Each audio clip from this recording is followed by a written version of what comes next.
afternoon mga kapamilya, kapuso at mga ka-reels. Andito po ako ngayon sa bahay ni Lani Agbayani. Ano pangalan ni Mr.? Ricky Agbayani. Naghatid po kami ng tulong galing ni Sister Joby Miguel. Ito po yung mga tulong na pinapahatid niya.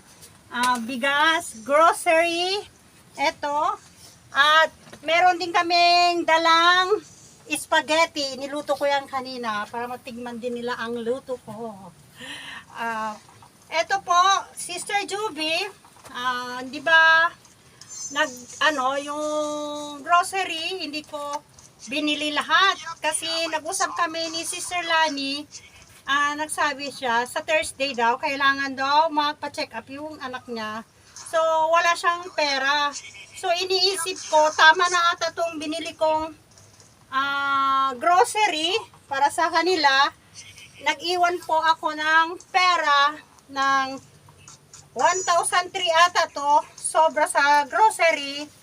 Kaya, eto, ibigay ko na lang kay Sister Lani para pang check up, dagdag check up sa anak niya.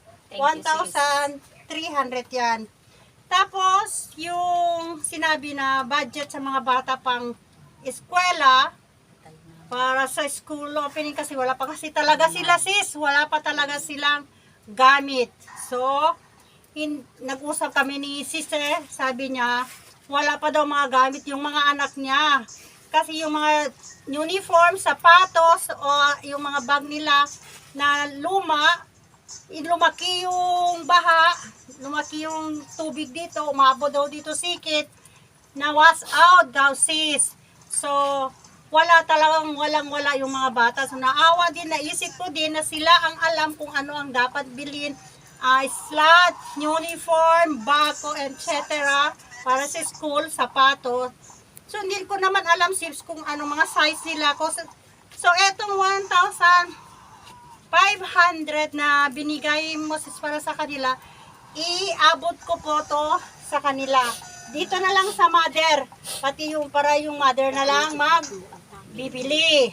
So, eto sis, para baka sino pa ang magandang puso dyan nagkikinig ngayon, may gusto nyo pang tulungan at magbigay, sana meron pa, may iabot na lang sa akin. Tapos sis, eto yung anak niya na may sakit sa puso.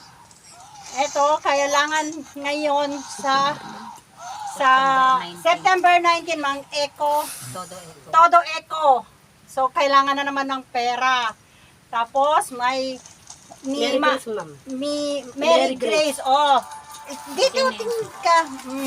Mary Grace. Ito yung anak nila na PWD.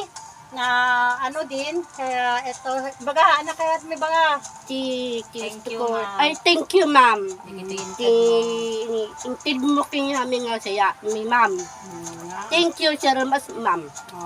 Sika balasang ko, sika barong, anak kaya ito sa ni Tita Joby. Thank you, tita. Dahil itad mo nga sponsor kung grocery kanya kami. Tapos, tibagas, ganti igatang miti gamit ti diskwel. Thank you, tita. Sika anak ko, mabain daw. Ngayon, kausapin natin yung mother kung anong gusto niyang iabot sa'yo, Sister Joby. Hello sis. Thank you ti adung anos mo kada kami ni Apo Diyos ti mang ti so papak na dagito nga ititad mo agyamyaman na unay adda kasking ka nga